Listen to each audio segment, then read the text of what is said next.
The Asian Pacific American Institute for Congressional Studies, APACS, is proud to celebrate its 20th anniversary. We want to thank you for your support throughout these many years. I know some of you who are watching have now been with us since the beginning, when we were first called CAPACI, Congressional Asian Pacific American Caucus Institute.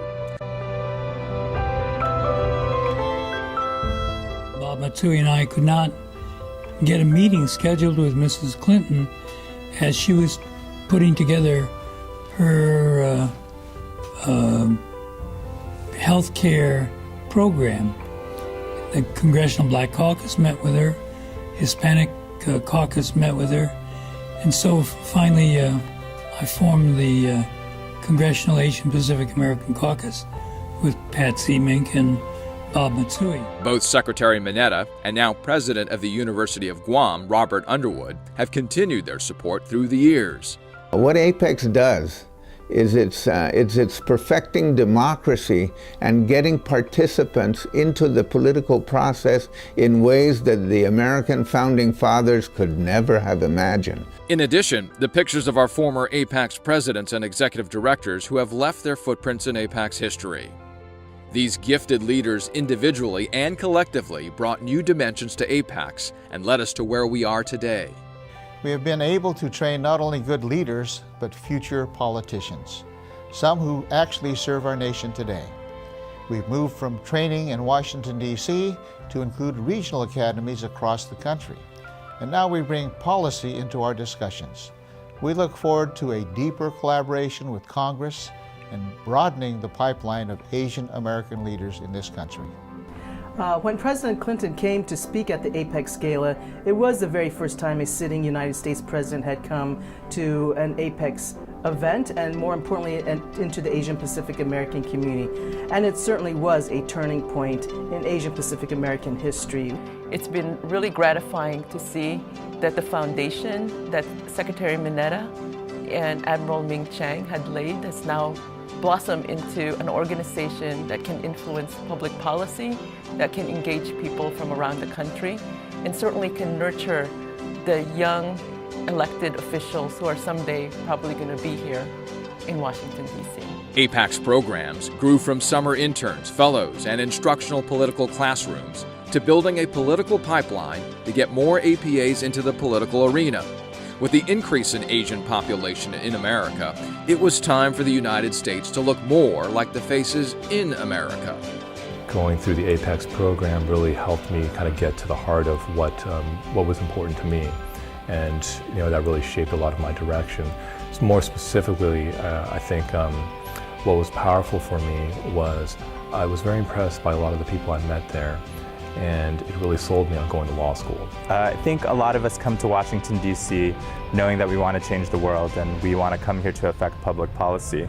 APEX is the vehicle that provides that map to help define exactly what you want to do and gives you the opportunities for networking and leadership development. My experience as an APEX fellow, the most important skills I took away was strategic thinking skills and learning to work collectively with other organizations and people from various backgrounds and who have different working styles. Starting almost at the beginning, Anheuser-Busch was APAC's first fellowship sponsor. The recipient, Scott Nishimoto, was the first Anheuser-Busch Congressman Frank Horton Fellow, who later became Hawaii State Representative.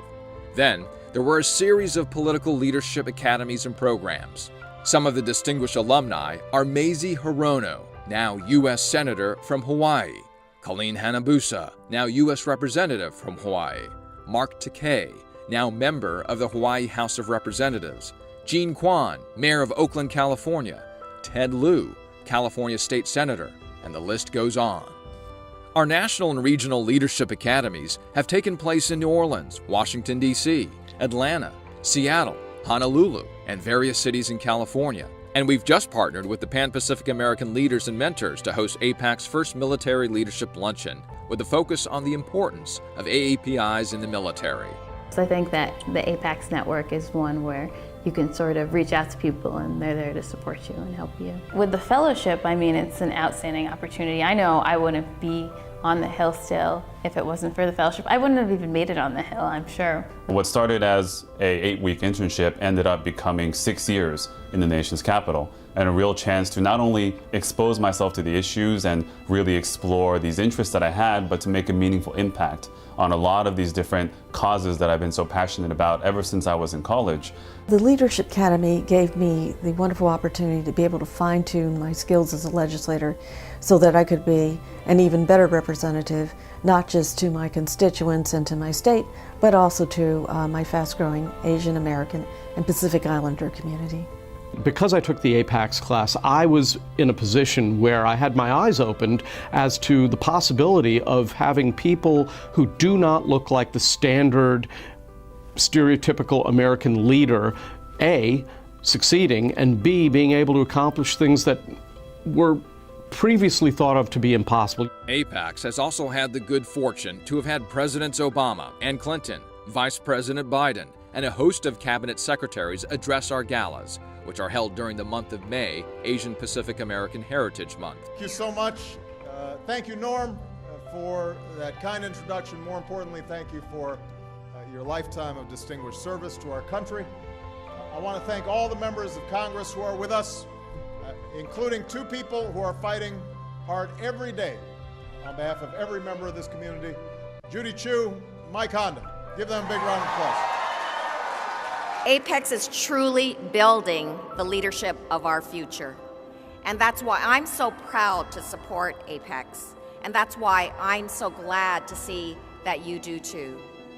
Now, APEC's greatest partner is CAPAC, the Congressional Asian Pacific American Caucus. APAC's mission is to promote AAPI participation and representation at all levels of the political process by focusing on developing leadership, building public policy knowledge, and filling the political pipeline for AAPIs to pursue public office at the local, state, and federal levels. If CAPAC's mission is to amplify the voice of the AAPI community, APAC's then is the bullhorn. Washington, D.C. can be a real intimidating place. You have to survive in Washington. It is a totally different kind of place. And I will tell you, having gone to the academy is what prepared me. So I think that everyone who thinks about running for Congress or wants a job on the Hill, please come. And if you qualify and you can be accepted, take this opportunity. It's great.